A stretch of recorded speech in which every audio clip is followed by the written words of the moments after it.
This episode of Gather and Go is sponsored by Colette. Colette has been the leader in the group travel industry since 1918. With more than 170 expertly curated tours and 5 distinct travel styles from small groups to cruising and beyond, there's a tour to fit your group's unique needs. Learn more at gocollette.com/groups. All right, everybody. My guest today is an award-winning travel blogger, influencer, podcast host, and speaker based in Austin, Texas.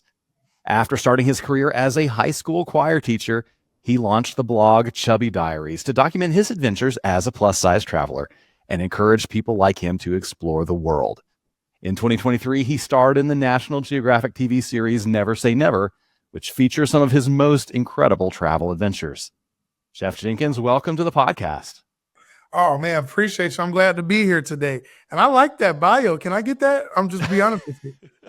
I like how you shake that. That was perfect. Man, feel free to use it wherever you want. We're so excited to have you here. I heard you speak at a conference a couple years ago and thought this is somebody our tourism community needs to get to know and needs to hear from. So I wonder if you could take us to a moment in your travel journeys, anytime in the last 5 years or so, where you said to yourself, I can't believe that someone like me gets to do what I'm doing right now. Oh, man, there's tons of those moments. I would say, and I could talk about the show, and I would. So I remember it was me recording my first episode. We were out in New Zealand, and we were getting ready to do the final challenge, which was to go whitewater rafting down a waterfall. And we had to stop and hold for the camera. And man, there was these walls, these stone walls, and that's where the river went through. Mm-hmm. And it was so much lush, greenery and things like that. So it felt like a jungle almost. Yeah. And I just remember just sitting there and just I was on the what is it? The kayak? What is it called? The float? The raft or something. That was it, raft. Yeah. I was on the raft and I just sat there and was just like, man, I cannot believe this is my job. And it felt like little Jeff, being on an adventure in his room when he was a kid and just imagining doing something like this and to actually be doing it and traveling around the world.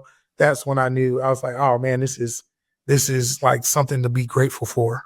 Yeah. Oh, that's amazing. So what did little Jeff dream about? What were the sorts of travel dreams you're dreaming or maybe not dreaming if you thought the travel was not for somebody like you? Yeah.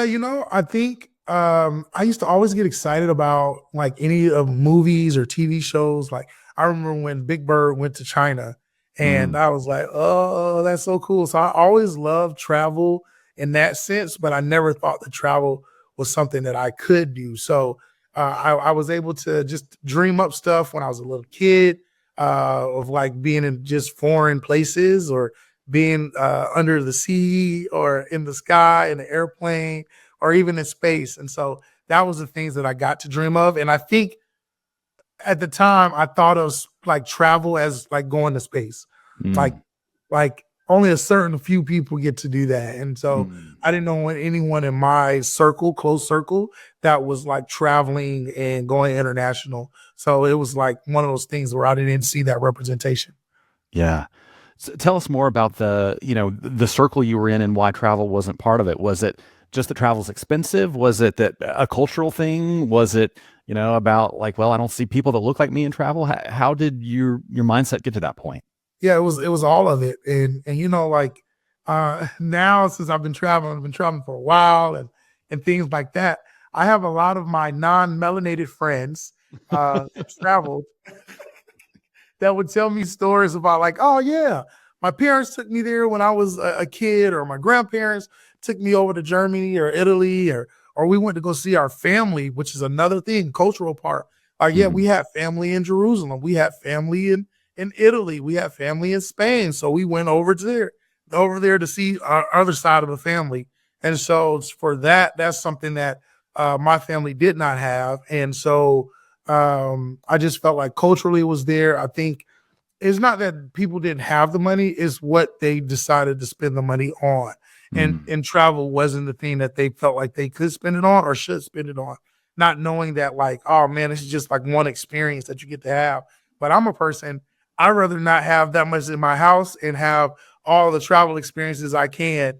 That's what actually brings more joy to my life. And so it was a mixture of everything, and then not seeing yourself. Yeah. Do you feel like, specifically in the Black community, do you feel like that is something that is changing? Travel is becoming a higher priority or something that more people have access to?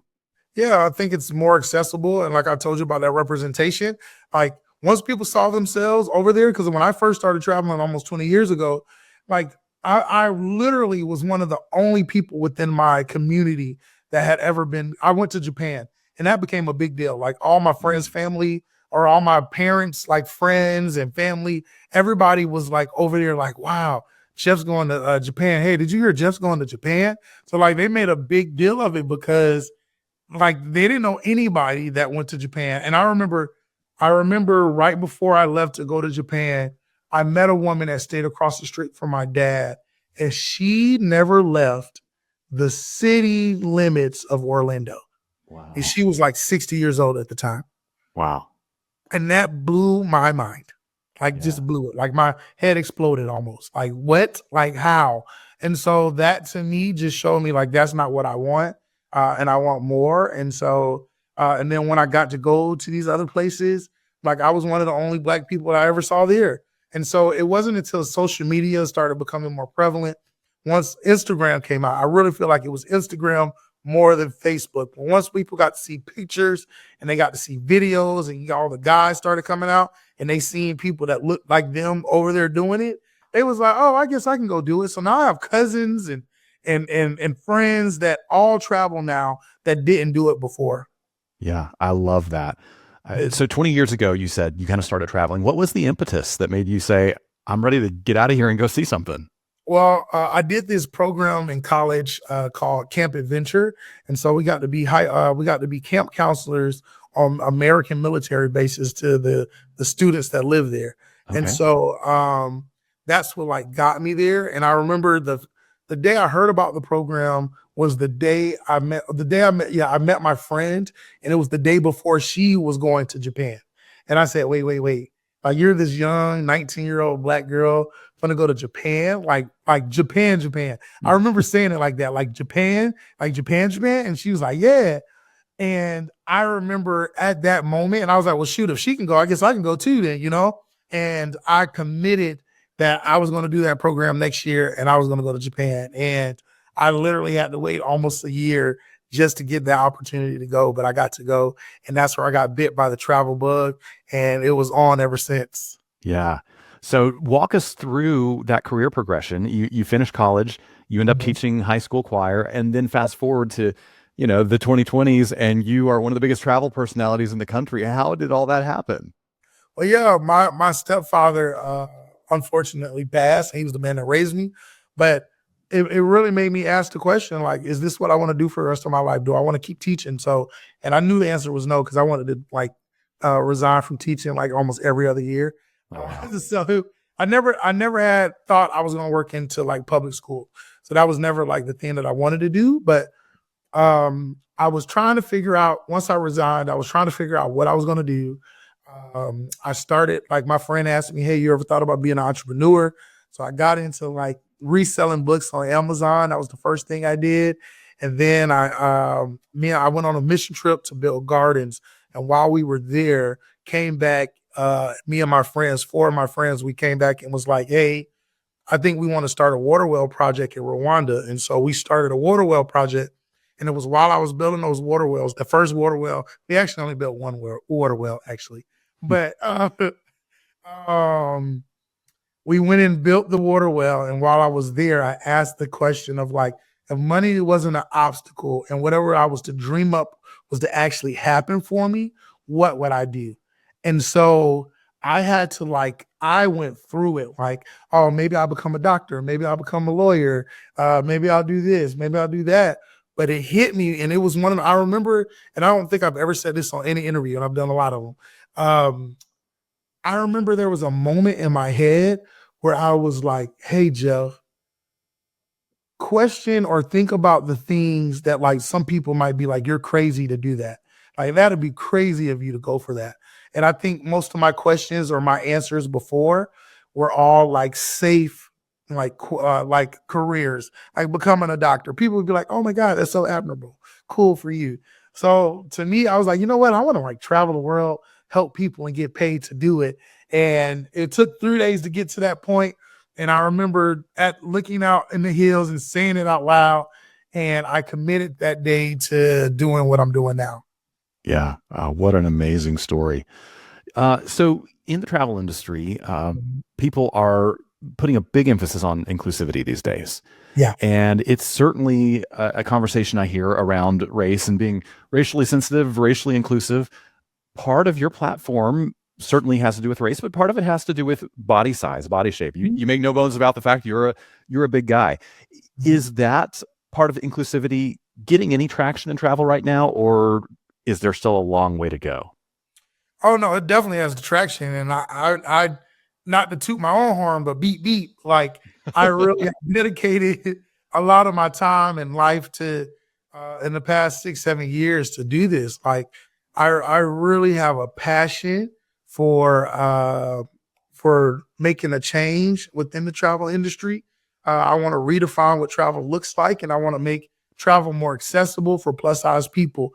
And I tell people all the time, like, I'm not here to promote obesity.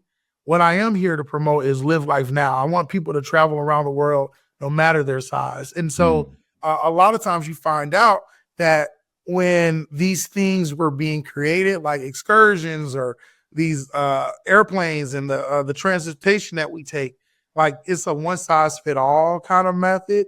And a lot of times it kind of left out people.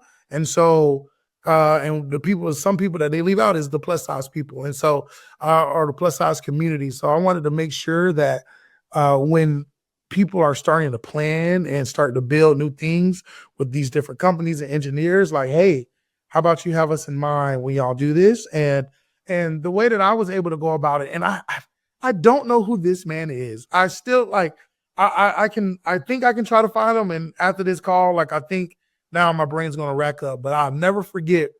He's the one that got me to think about it. And he was a guy from American Airlines and he did marketing. And mm. he said, you want to know something? The way to get to people's like get people to listen is talk about the bottom line.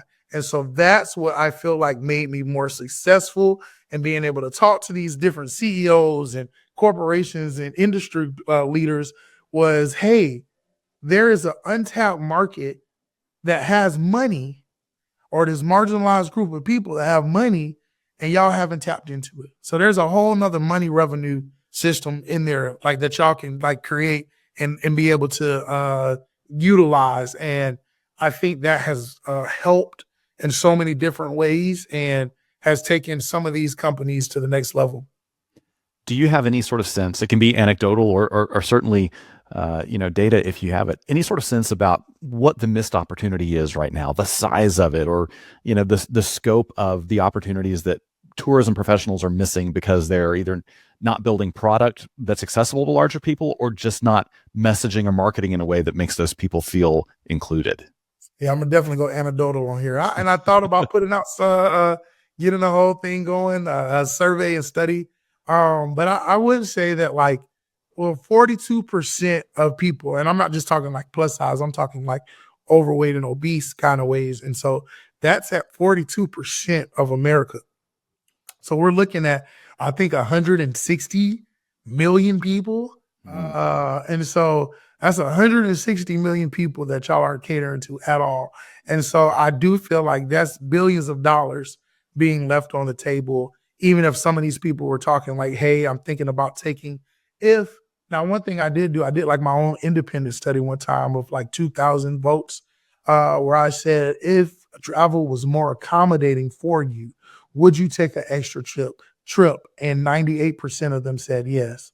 And so wow. I do think that people want to do it and they can do it.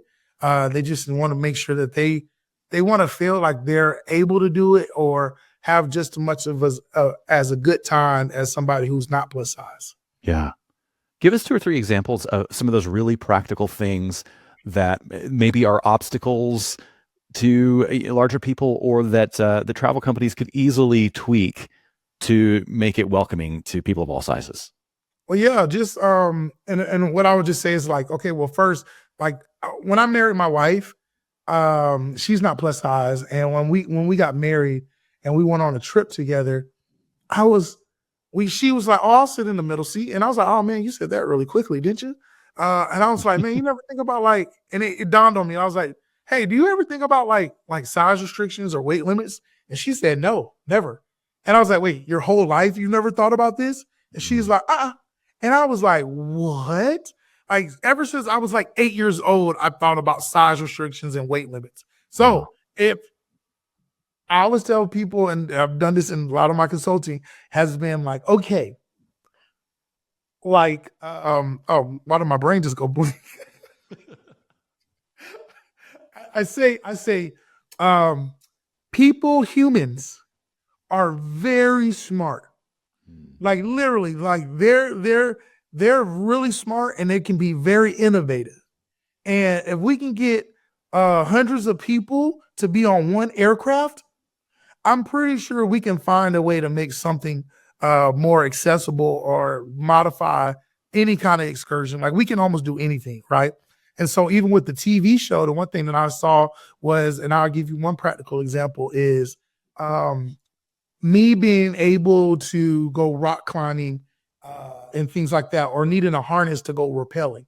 So, like the harnesses out there, there are harnesses that are made for my size. And I Wow. guess they made these harnesses for like workers and stuff like that that work in like different industries and stuff like that, construction. So they have ropes and things that are my size. There's zip lines that can hold 5,000 pounds. There's not a Wow. person in the world that's a 5,000 pounds. So Right. it's like there's small little modifications that can be made, or just going to buy an extra BCD or buying a wetsuit that can fit someone. Like instead of just stopping at 2X, go all the way to 5X, you know? And so that just opened up the door to multiple people being able to do something. And so, or just get things custom made. And some of these custom made, you don't need extra, like you don't need 100 extra. How about you just get 3 or 4 and just have them there? A lot of hotels that I partnered with in the past, like they now have extended sizes on their robes. And that was Mm. one thing that I used to make fun of all the time. I used to put on the robes that had the one size fit all. I couldn't wear it. And so I used to make posts about it, like, hey, they said one size fits all. Like, look at me, guys. And so to have like the Fairmonts that have these larger sizes, and they only have like a handful extra of these sizes, but it's enough to make it be accessible for other people to come. And it makes other plus size people want to go to those places because they want to get into a road. Yeah. So, how should a travel company go about, number one, getting that message out that says, "Hey, we are ready to accommodate you, no matter how big or small you are." But Mhm. number two, how do they create that avenue for the customer before they arrive to say, "Oh, by the way, I need a bigger size," because you don't want to create that situation where someone might feel embarrassed or shy to say that. So, practically, how do we make that easy and take away any of the stigma? Well, yeah. Well, one, I think just think about it ahead of time. Like I told you before, it's just one of those things of like out of sight, out of mind. Like I just never had to think about this. And so, hey, what's the largest you got? Can this be extended? Can we just bring an extra couple of these? Like, can we order a few of these? And so now, because a lot of things are recycled, especially like when you do excursions, a lot of Hmm. stuff is recycled, they're cleaned and like used again. So it's like in your inventory, have in your inventory just extra of these different things. Also, it depends. Well, one, if you're doing like an excursion or you're having your own trip or something like that, a lot of this stuff should already have been thought of and ahead of time. Or if you're planning it, to think about it now, like to have a plus size person in mind when you are developing or planning or creating the trip that you're planning. And so it's to almost eliminate some of that. But I don't know. Like I'm not saying that everybody's perfect or even anybody thought about it ahead of time, and I think that's more so your question. A lot of times it's just to find out, like, hey, like this, like when we say travel is for all, like we mean it. And then you can go ahead and just ask these questions of like, hey, like, what's your size? Like all that stuff. I think people will know that, especially if they know that in the messaging that, hey, we're going to do our damnedest to make sure that people of all sizes can do this. And that's the one thing I love about the diving community. Like, I feel like every instructor I have met all over the world, they all say the same thing. They be like, hey, man, diving's for everyone.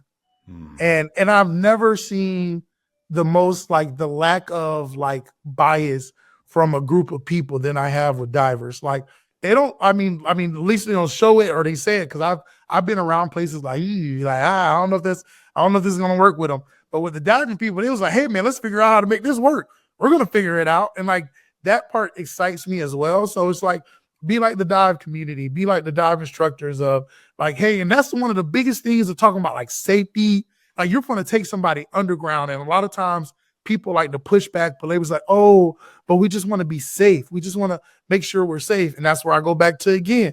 Humans are smart. We're innovative. We can figure this thing on out. And so that's what I feel like coming with that kind of mindset of like, hey, everything's figure outable. We'll figure this out and we'll make it safe so that this person can enjoy themselves. I love that. Diving is for everybody. Travel should be for everybody. I feel like travel marketing and travel ads and images stick to a pretty defined look, you know, youngish people, attractive people, you know, people that fit a certain mold. What would it do for you and people who feel and look like you if they started seeing not just diverse skin tones, but diverse body types in travel marketing? I mean, it'll get them out. It'll get them out there. They'll start traveling. They'll go out themselves. Once again, that representation, if they see themselves represented, it'll implore them to be like, oh man, I see myself doing this now. Like, or like, oh, Jeff's out there doing it. Oh, I guess I can go do it too. Or I seen that cute couple out there at the beach. Oh, me and my cute husband over here, we can go do the same thing, you know? So it's that kind of thing. It's power in the messaging. It's power in images. And it's funny because when I go to like sandals or I see their ads and then I see the people at the sandals, I'm like, hey guys, you feel me? They're not young and fit and hip. Nope. Some of them aren't. So it's that, but I don't know. Yeah. When you are thinking about where you want to travel next, whether it's just personal travel with your wife, or something, you know, related to your brand and your profession, what kinds of images or videos or messaging are resonating with you and make you think, oh, I got to try that. I want to go there. I have to put this on my list. A lot of YouTube, a lot of social media. So TikTok, Instagram, Facebook, like I'm looking at it all. And I am a content creator, so I'm doing it. But then, oh man, I'm over here just scrolling and I'm like, ooh, where's that? Or somebody just gets it from a different angle. Or I've been to Paris 6-7 times and I was like, oh, I didn't know that was there. So it's like people being able to share their stories, and those kind of images are the things that bring me in the most. So that's why there's a lot of brands that partner with me so I can be able to share parts of their city or their state or their country and be able to share my experience and share it with my audience. So it gets other people to want to come out there too. Yeah. So you did something that I think a lot of travel influencers, travel journalists only get to dream about, which is making a travel TV show. Tell us a little bit about what that experience was like and how maybe it's similar and how it's different to, you know, just being a traveler who doesn't have a camera crew following you. Well, yeah. Well, one, there's a camera crew following. So, like as a content creator, you're the one that's doing it all. Like you're the guy that has like all the instruments like strapped up to your shoulder to where you're playing the drums and the keys, all of that at the same time. And so I feel like as a content creator, you're the producer, you're the sound person, you're the cameraman, you're all of these different things. And with the TV show, everybody has like one job. And so it's multiple people doing different jobs. And so I think that to me is beautiful. But then also there is there also is just like this. I'm sorry, somebody was knocking on my door. That My was fun. apologies. I was like, wait, what's happening? Uh, um, there also is like just this element of, hey, there's money and there's an investment into this product, this project, to where stuff that I only could dream of doing or had to get some kind of partnership. Like, man, Nat Geo and Disney, they're like, hey, here you go. Like, let's Right. go make some magic. And you're like, okay, let's do it. So I feel like with a bigger budget comes bigger risk, or not bigger risk, but bigger experiences. And having the name like Nat Geo and being like, hey, we're Nat Geo and we want to come shoot here. Like, people open up the doors all the time. And I remember we shot in Japan at this temple. First time they allowed somebody to come shoot there ever in the 500 years of that temple being there. Wow. How mind blowing is that? You know? And so it's just Crazy. like, they've never let a camera crew go up there. And people have asked, is what I've heard through the time. Like, I heard Yeah. somebody come talk to me after the fact, and he even brought it up again. Like, I can't believe they let you shoot there. Like, you know, but it's Yeah. Nat Geo. So it's really cool how like Nat Geo being one of the gold standards of like the travel space and storytelling, I think it's been an honor to just even be a part of. How exciting, man. I love that. So where can people watch the show, read the blog, connect with you on social media? Yeah, you can follow me on all social media channels at Chubby Diaries. And right now you can find the show on Amazon for purchase. You know how like shows cycle? So right Yeah. now my show's on the cycle. So if you want to wait and see it later, it'll pop up. But if you want to see it now, you can go to Amazon and you can purchase the season, which I recommend people doing anyway, so you can have it for yourself. Yeah. Yeah. Very cool. Well, before we let you go, we have some questions we ask every guest, and these are just for Okay. fun. So answer off the top of your head, no pressure. When you're booking travel, do you like to book a window seat or an aisle seat? I'll see. Yeah. Just need that space. Oh, big time. Well. One, I sit first class now, but it's not even that. Flex, flex, flex. No, I mean, I travel too much, man. I got to be on something. But you Yeah. know, when like with the aisle seat, like okay, so yeah, if I was sitting in economy or anything like that, it'd definitely be the window because you only have to worry about one side of your body. But I like being in the aisle because it's just access to the bathroom if I got to get up and go potty. Yeah, that makes a lot of sense. And again, one of those things that like, a quote unquote normal sized person may not think about is like, well, I'm worrying about my body on both sides. So Yeah. yeah, Mhm. that's really insightful to remember for the rest of us. And What? even first class seats, like that's another thing. Like these seats are like regular seats, the normal seats that most people sit in on a day-to-day basis. And like the airline seats, nobody sits in seats like that on a day-to-day basis, like in America. So Yeah, it even shows you like, hey, we do have these seats, but they want you to charge like a arm and a leg for them sometimes. yeah, for sure. I got to mortgage your house to fly fly first class overseas. Definitely, yeah. All right. So, what's something that's always in your carry on that you wouldn't travel without? Mm. Um, Deodorant. Let me stop. But no, literally no. Man, I'm always bringing my headphones. Like I almost feel yeah, I almost feel naked without them. Yeah, I understand that. And I can imagine just being on a plane without them. Oh, That night. it almost gets scary at that point. Yeah, what am I gonna do? Somebody might try to talk to me. Yeah, yeah, I hear that. So, if you had a free airline pass, and we can make it a first class pass because you are a first class guy, Jeff. If you had a free airline pass in a week with nothing else to do, where would you be headed next? If we went to Antarctica, I'll go to Antarctica, but I'll take Amalfi Coast in Italy. Oh, have you been? No, I haven't. That's on my list. I haven't either, and it's high up on my list too. But I figure like there's no way to spend too much time in Italy, right? Like Come as on. many opportunities as you get to go to Italy, you take them. Yeah, and nobody ever invites me out to Italy, so I always got to go on my own. So I got to get back out there because I love Italy. All right, Italy Tourism Board, you heard it here. Jeff is available. Yes, he get, is. get in touch. All right, last question. What's one thing you have seen or done on the road that you wish you could go back and experience again with somebody you love? Almost everything I've done. It's interesting, man. I it's so lonely at times, or not lonely. It is a little lonely. Yeah. Because I'm just always on the road. Like last year alone, 2024, I did 272 days of travel Good out night. of 360 five. So it was one of those times where it's like, man, I am doing this stuff and I'm doing it without loved ones. So there's so many places I would love to go back to with a family member or something like that.